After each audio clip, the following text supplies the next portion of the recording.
Welcome to the Wed Pro podcast, the podcast for Wed Pros no matter their stage. We are your hosts, Katie and Roxy, and this is the Wed Pro podcast. Hey, welcome back to this episode. I'm Katie, she's Roxy, and Hey! Loads of wedding industry goodness today. But before we dive into the podcast, 56% of you who listen to this podcast don't like or subscribe. So please like or subscribe our podcast. It really helps other people to find us. It helps other wedding industry professionals to get the help that they need and to be listening to all these insights. So if you are enjoying our podcast, please go on to be one of the 44% of you, of the people who are subscribed to this podcast. You get the episodes. You don't have to think about it. There's just lots. So please go on and do subscribe. So today we are diving into essential strategies to boost your sales by focusing on the customer needs and making the buying process a breeze. That's right. We're going to be unpicking and looking at the key insights from Alan Berg's book, Shut Up and Help Me Buy. Now, Alan Berg is a wedding industry professional. He's over in America. He's somebody that's been on our radar for a little while, hasn't he? He's got a really useful website and he's written some amazing books. So one of the books that we wanted to kind of really just deep dive into and look at some of the strategies that are inside the book is Shut Up and Help Me Buy. And we wanted to just give you a little overview about what the book is about. And of course, we'll put the link to the book in the show notes so that you can go and check it out. But really, it's all about sales and the process of the sales from start to finish. And it's something actually that we really relate to. And when we were reading his book and we looked at the sales processes that we've done inside of our business and, some of the points that Alan mentions, it's really similar to some of the things that we are already talking about, our 7-step sales process that some of you may have seen when we've been on stages, or some of you may have also already listened to or worked with us on inside of your own business. But Alan does bring some really great insights into each of the principles. And we wanted to, this book, look at some of these principles in a little bit more detail and share them with you. And then, of course, if you want to go and listen to anything, if you want to go and read up on anything extra, then we'll pop a link to Alan's book in the comments. So let's get started with the first point that Alan really talks about, Roxy. Yeah, so just quickly as well, I just wanted to say it is worth remembering as well that we, as business owners, work in sales, and this should always be one of the top priorities in your business, is making sure that all these processes and you're taking advantage of all these strategies that we are bringing to you, because we are all salespeople, whether you like it or not. So get your notepad, get your pens ready, and let's dive in. So the first principle is about adopting that customer-centric approach, and this is so crucial, isn't it, Katie? Yeah, it is. So Alan really talks about this customer-centric approach, and it's really about shifting that mindset from you trying to make the sale and flip it to you just genuinely trying to help the customer. And I think, this is something that people have probably heard before, but really Alan sums it up really well in terms of that customer-centric approach, isn't it? It means really understanding what the customer needs, listening, but listening actively and addressing their concerns. And, customers can tell when you're really trying to help them versus just pushing a product at them. And we all get, we've all had dealings with those sales people that just give you the ick and they're just there to sell. But it's not about that. You've got to strip it back. In fact, at this point, you don't even want to be thinking about asking for the sale. It is about that active listening. And this sometimes take a little bit of practice, but it is just about less speaking and more listening to what your customer wants. And when we truly understand what our customer wants and need, we can then provide solutions that makes total sense for them, which then naturally will lead to more successful sales because you are giving them what they need and what they want. And this is why in our 7-step sales process, before we even mention the sale, which is the process and the method that we teach, we have this period where it's research, listen, and we really going on this listen one, and actually we don't even talk about the sales one right at the end when we're doing our variation of this approach that we find really works with the professionals, that it's exactly the same thing, you know, understanding. It's about you understanding what your customer needs, and listening and weaving that in then to the sale with your offer. So the second point is about simplifying the process. Roxy, have you ever been overwhelmed by a complicated sales process? All of the time. Actually, it happens to me all of the time. And I'm sure many of our listeners have as well. So simplifying this buying process is all about removing those unnecessary obstacles and streamlining your steps. So when customers do get in touch with you, they find it easy to buy. That means that they are more likely to follow through with that purchase. It's just about getting rid of the unnecessary, I was going to say not important stuff, but everything that you are giving your clients at this time is important, but does it need to be given to them right at that moment? Just strip it completely back. Yeah, make it as straightforward as possible for them to say yes. Now on to effective communication, and this one is a biggie, isn't it, Katie? It's something that we do bang on about all of the time. For sure. I mean, effective communication is great everywhere, isn't it? Not just but in life. Communication is key. But really, effective communication is about just being clear and concise. And exactly what you just said there, Roxy, really links back to what you just said. It's about not bombarding your customers with information. Be direct, be straight to the point. It's about giving them just what they need to make an informed decision, not everything, not bombarding people. We always link this back to like the menu, isn't it? The menu at the restaurant that has like tons and tons of pages and not being able to make a decision. I was thinking it also reminds me of dating, and I know we talk about this in Language quite often. It's like, would you go on a first date and would you like tell them every single thing ever? No, you would not. You would, you know, be strategic. But yeah, it's about giving them just what they need to make that informed decision. And exactly what you said, it's about listening more than that talking, you know. So next, it's about building trust, and we go on about this a lot as well, don't we, Roxy? Yeah, literally, Alan, this book is like, as soon as we read this, we were like, oh my God, we are on the same page with these things. How do we go about this? So trust is built through honesty, transparency, and reliability. You've got to show your customers that you have their best interests at heart. You've got to be upfront about what you can do and what you cannot do. And it's really important that you always follow up on any promises that you do speak about as well.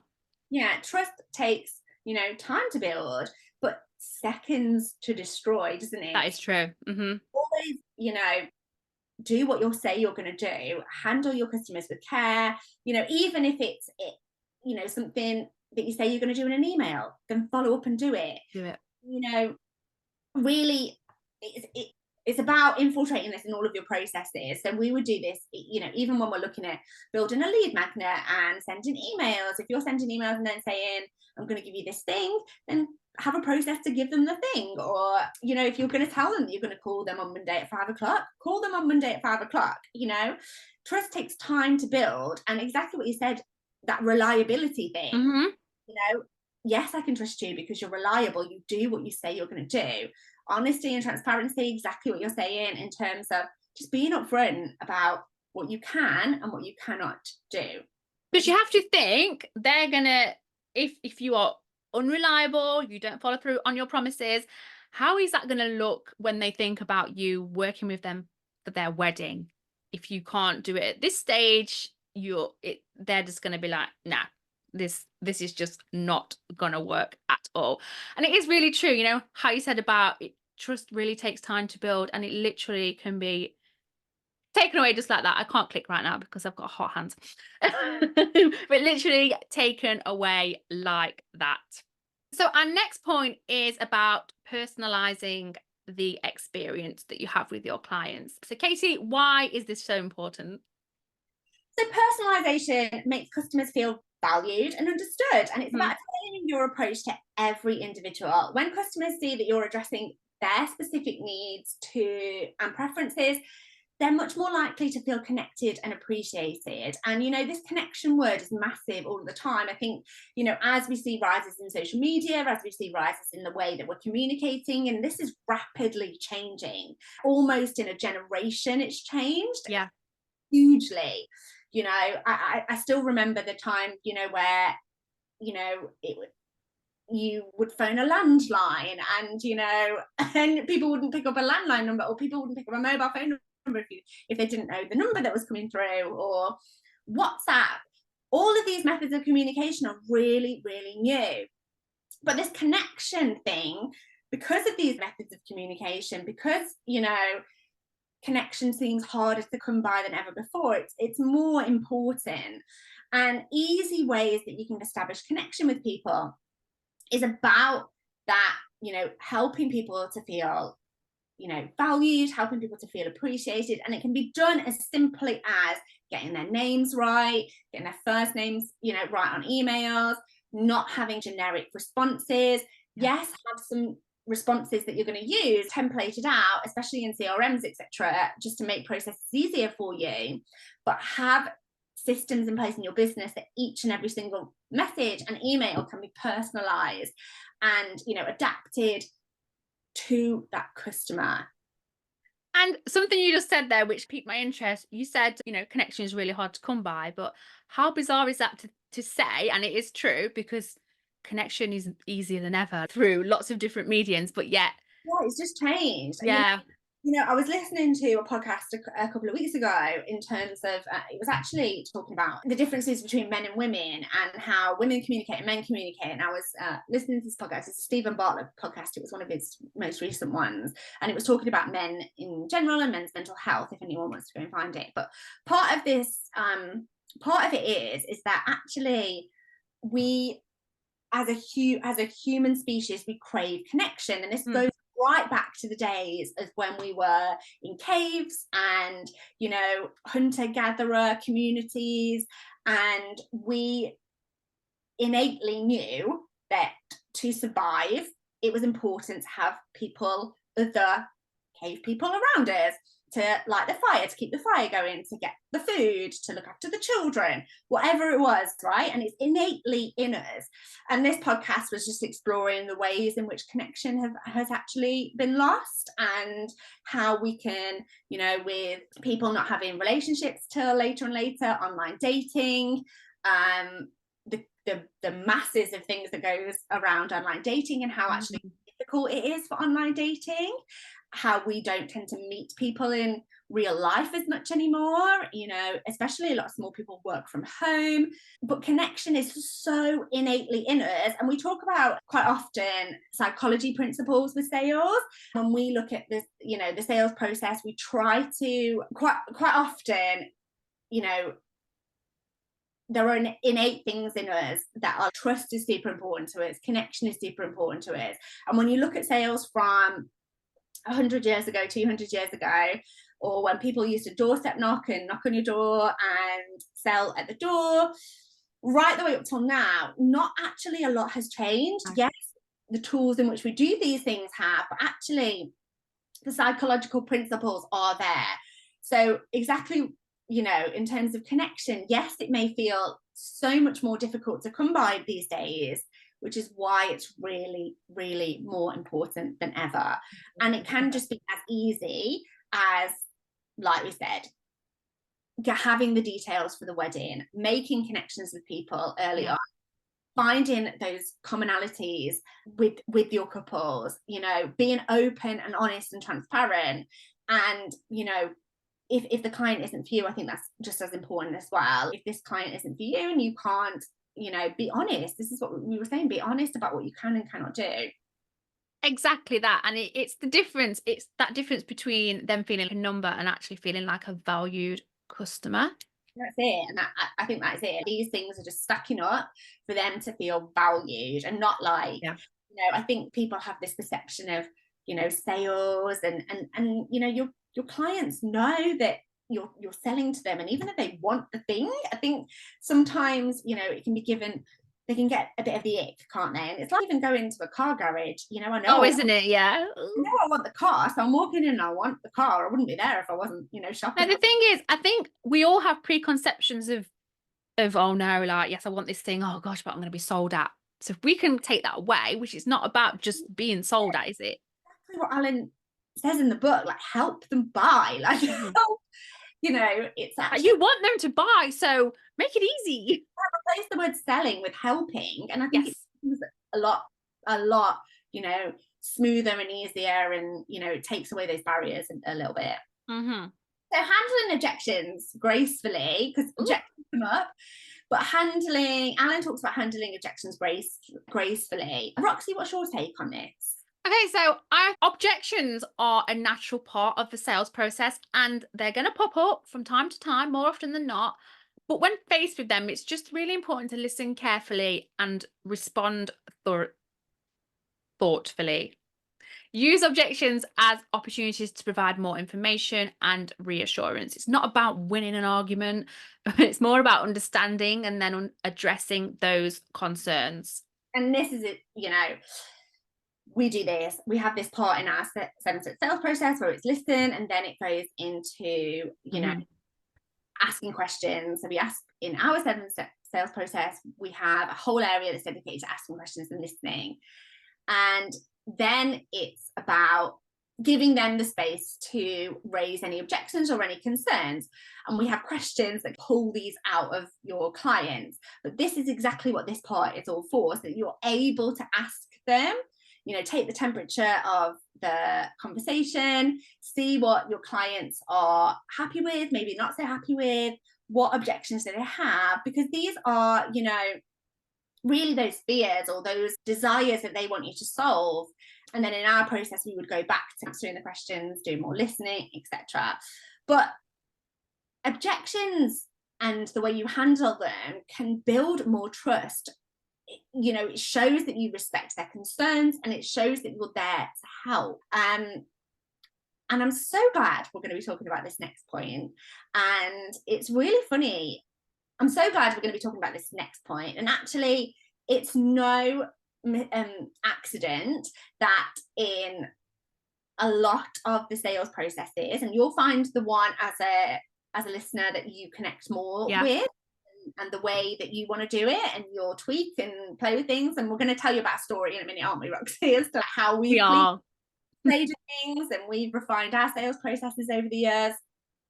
But it's no happy accident. Actually, the last point is always about the sale. So we're not going into conversations really early on, you know, buy this thing and really get in. It's not about rushing the process. And it's not about, hi, have you got a photographer? No? Okay, would you like to book then? Yeah, it's about or you know, rushing it and trying to get. It's about actually, let's take that first date analogy that you gave. It's about getting them on the second date. So Isn't it? Yes. I often see this with our clients in lots of the process. It's not just a sales consultation process. It's also, you know, the emails that they're using to build trust, or it could be the emails that they're using to build trust. It could be their proposal. It could be any of these things that we sometimes end up and looking at, and we're like, you know, the goal here isn't to close the sale. The goal here is to get them to open the email. And then when they've opened the email, it's to get them to do the next thing you've asked them to do. So let's slow this process right down.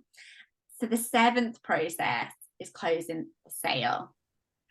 And this can not sometimes feel daunting, very often feel daunting. And I get it. I understand why, you know, we all want the I think sale. this is why people do it so early. I think it's Agree.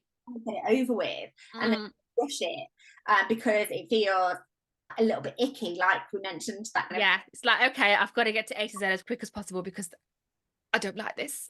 Yeah, and you know, I know at times I've rushed it and thought, okay, you know, I've spent all this time and I'm almost really nervous about now it's getting to the point where I've got to ask.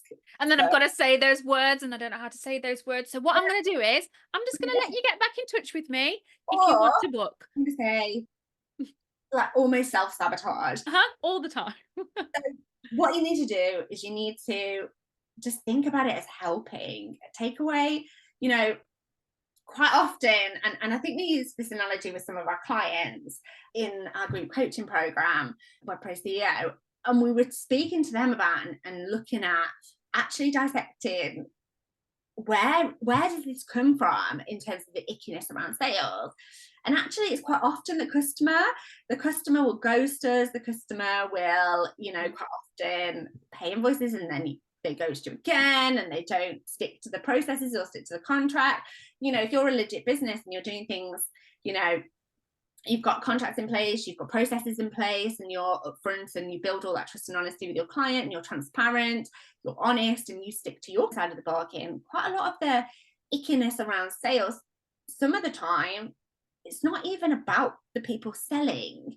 It can be about the clients as well. So I don't know if that helps anybody. It's helped me in the past to kind of think about it like that. It also helps me to just think, you know what, I'm not selling something to somebody that they don't want. So it's about being ethical as well. So, you know, in our business, we'd never sell coaching to somebody that didn't want it, or we would never push, you know, one-to-one coaching or group coaching if that wasn't the right thing for them. Even in the bridal shop, if there wasn't, you know, if it just, the dress wasn't quite right, we wouldn't push that on them.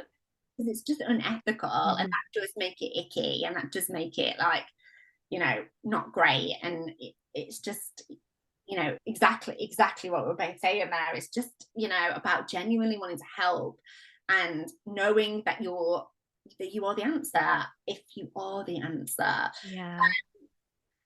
So the closing the sale doesn't need to feel daunting. You know, focus on those closing techniques that encourage customers to make a decision, but without feeling that pressure. You know, ask for the sale that feels, you know, natural, supported. It's about guiding them to that finish line, but also there, you know, it's presenting the opportunity for the sale as well. And a lot of businesses, exactly like you just said there, Roxy, will just say, okay then, so there's the information, get back to me, and then they don't even follow up. No. And, you know, we can do a whole podcast on following up, but you know, it's about guiding them to make that decision. Ultimately, it is your customer's decision. And sometimes it is literally just a matter of asking the right questions at the right time. And I like what you said there about, you know, just focusing on those techniques that encourage those clients to make a decision without feeling pressured, because then that in turn takes the pressure off you. Literally, I remember, I know we're going to talk about a bit of a story in a minute, but when I first started working in the bridal shop, I didn't even see it as a sales role. Like, honestly, for a very long time, it would just be, okay, I'm just helping brides find their dress. Like, just take the pressure off yourself and actually try and enjoy the process. That makes you feel nice and fuzzy anyway, isn't it? Like, I'm somebody. Just helping somebody. I always just love this anyway. I always just love to feel, because the shop was my shop and Roxy managed the shop, but we had you know, it was lovely that my son's name was on the shop, and then my daughter's name. We produced a dress range inside the shop that had my daughter in it. And it just makes me feel so fuzzy and warm that not only did we help people find the dress that they walk down the aisle in for the moment in their life that is, you know, such an important day, but also that in some tiny little way, like if my kids have had like a little bit. They are. Yeah, I like that a lot. But it is, sorry. Go on, sorry. I was saying that's how we saw it. And, you know, quite a lot of the time it's about focusing on your why. And you hear this quite a lot in business, don't you? Focusing on your why. And that story just reminded me really of like, it's not about like, okay, the why is. All the memories are flooding back, you know, we used to come down and do the happy sales dance. It's not the money, and it's not the successful business. Actually, it's the stuff like you say, the little happy sales dance, the team that we had around us, the funny moments, but also the fact, like, actually, that just made me think back to the whys. And I think that, you know, that was just love helping people. And I think that, like, even in this business now, that is what we're here for. That is one of our massively strong values. So, you know, let's talk follow-up, but really quickly. I know that we've done past podcasts on follow-up, and you can go and find those by clicking the link above and going to our past episodes. But Roxy, why is following up so important? Oh, firstly, you can actually increase your income and your sales by just following up. Like, it's so simple and it doesn't have to be done in an icky way, exactly like the sales, but it also maintains that relationship with the customer even after the sale as well. It builds loyalty, and it can lead to repeat business and referrals. A simple check-in can show that you actually care about how they're doing, their satisfaction, and if they've got any future needs as well. I think it's just, letting the customer and client know that you'd actually really like to work with them. And I think some of the time we just play it cool as business owners a little bit too. Mhm. And we are all for like whacking the heart in business, aren't we? And whacking the heart in, especially with what we do. I don't know how you can't. Mm. So yeah, just to wrap up this part of the podcast, it's really just about focusing on your customer, simplifying things down, having that effective communication, building trust, personalizing things so that it doesn't sound generic and your customers actually feel cared for, handling objections gracefully, not being offended. I think people are so emotionally invested in their business quite a lot, and Uh-huh. often, the feelings you might feel in life come up in business, and business in life quite a lot. And I think actually it's about separating yourself and I actually say this all of the time. You have to take the emotion out of business. You do. comes to knows for sure, because it can be really crushing, can't it? And Yeah. we've been there where we've needed the money to come into business. But I just honestly believe that like having processes like this in business and a plan to follow really helps in those times anyway, where you may be struggling. It's not then the time to be like selling in desperation and changing things up. And even when people are saying no and you're getting a lot of no's, I know that it's really difficult and it's hard to not take it personally, but go back and look at your processes. Where are the gaps here? So yeah, handle those objections gracefully, close the sale naturally, don't go all guns blazing. It's all about getting them to date too, and always follow up as well. So I just wanted to chat and like really talk about a personal story from our time working in the bridal shop that really just highlights why this customer focused sales approach works, and why it's, we have whole masterclasses on this, don't we, about We taking it do, yeah. back. But I wanted to think back and just reminisce really, and look at tailoring this into so that the listeners can really, I wanted to just tailor and this and take it back so that it could just be really relatable to maybe clients you're dealing with inside of your business. Yeah. And I think it just really highlights how this works. Do you remember, Roxy, the bride who came in a few months before her wedding? Actually, it's not just one. We've helped hundreds and hundreds and hundreds of Very common occurrence in the bridal shop. um, was absolutely stressed because she couldn't find the right dress, and she felt really overwhelmed and stressed by the Yes. whole experience. Yes, I do remember this particular bride. Her name was Emma, and she was almost in tears when she walked in our shop. Bless her. She'd visited several shops, but none of them seemed to understand what she was looking for. And she felt really overwhelmed and really defeated. And I actually will never forget her face when she walked in our shop.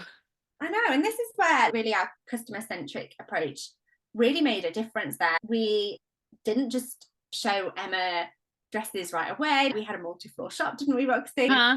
We sat down with her. We offered, I think everybody was like, oh my word, are you okay? Like, we offered her a cup of tea and we listened. And, we just listened to what had happened and her story and what she was looking for. That's it. We really wanted to understand her vision for a big day. I mean, we could have said, okay, come in, come on, love, let's go and find you a dress. But actually, no, we put the brakes on. We was like, okay, let's just stop a minute. We want to find out about your wedding, about your style, and what had maybe not gone so right in the other shops that she'd visited. We really wanted, and for every bride, every client that came in, it was all about making them feel and making her feel heard and really valued. We wanted to listen. We wanted to show we cared, because we did. We do. And even if that meant sending people to other shops, and we would do, Definitely. we would say, we're sorry that you didn't find the dress that you wanted today.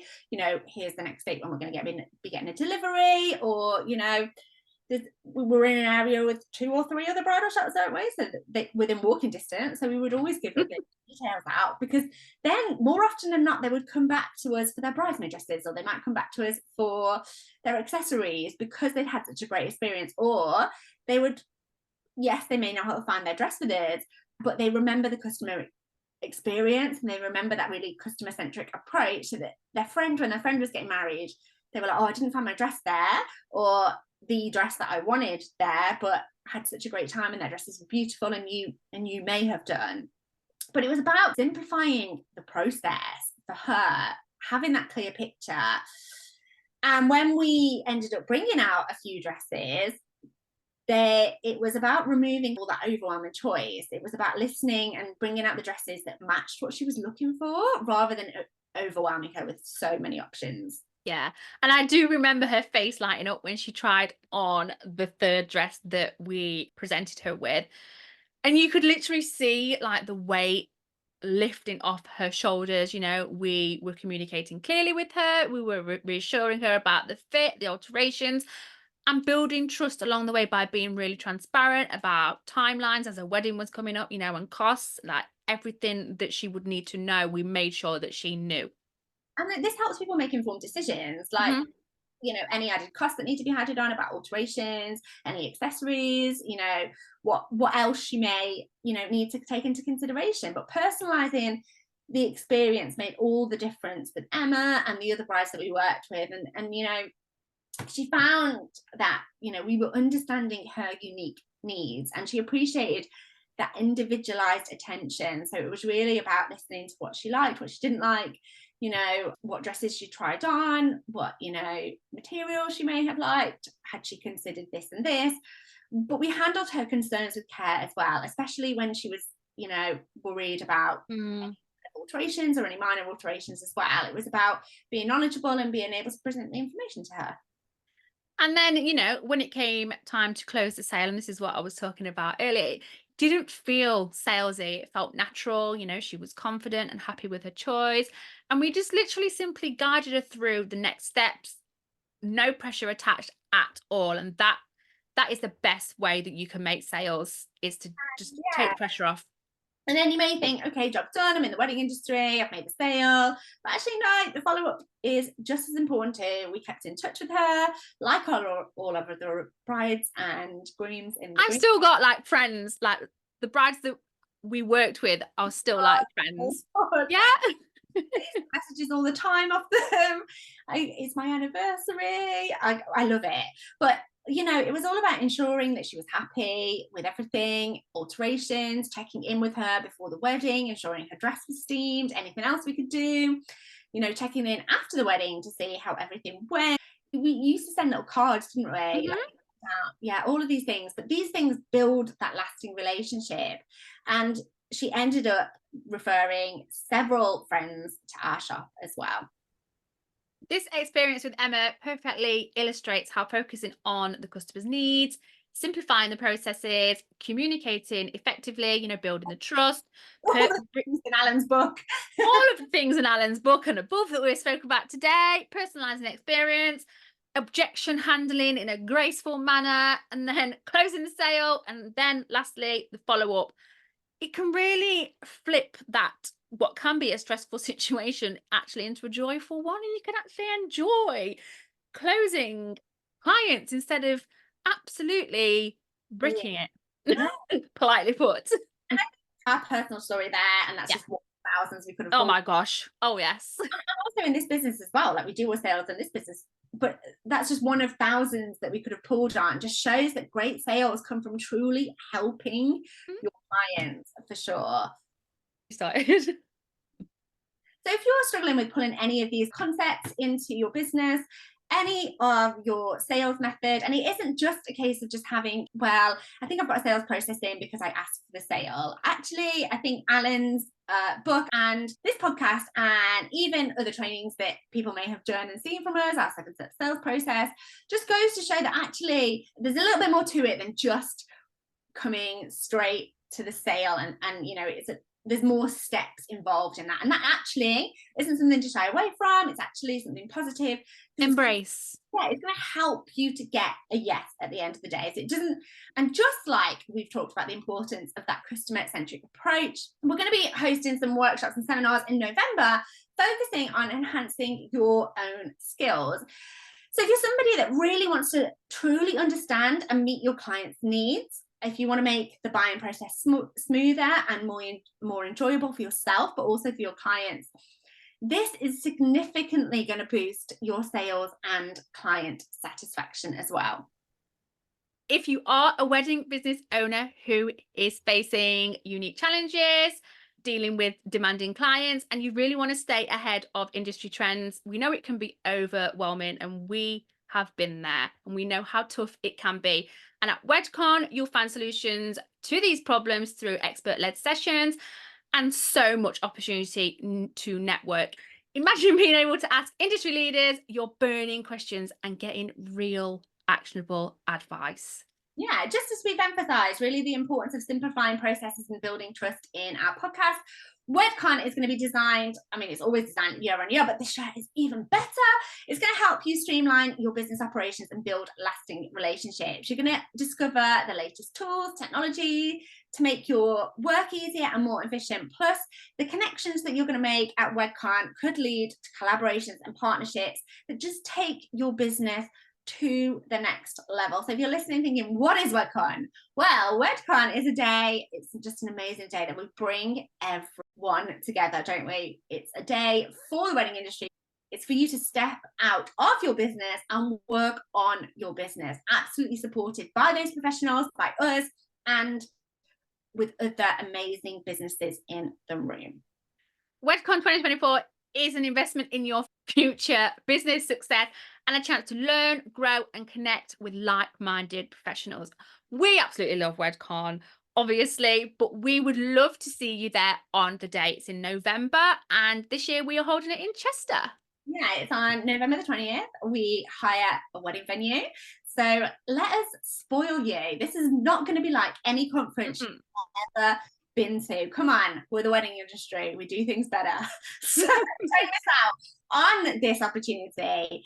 Head to our website. We'll pop the link in the show notes for you to get your tickets now. Every year we sell out. Every year we are looking for bigger and bigger venues because we sell out every single time. And we can't wait to see you there, meet you, come and chat with us and help you to achieve your business goals and do it together. Like, business is boring. Business and drinking should never be done alone. That's what I say. I love it. I love it. I absolutely cannot wait. And also, there's going to be a little bit of an after party soiree as well, which we are mega excited about. It means that we can meet you all because we know so many of you listen. So it would be fantastic to meet you in person. And also for you to build on the connections that you've made throughout the day as well. So yeah, we've got some amazing people there, amazing sponsors, amazing people in the room, amazing business owners in the room, amazing thought leaders come in on the day. It's just an amazing day. So hopefully we will see you at WedCon. We will. Thank you so much for listening today, everyone. And remember, great sales always comes from truly helping your clients and not just being salesy. Yeah. See you at WedCon, and we'll see you on the next episode. Bye. Thanks for listening to this episode of the Wed Pro podcast.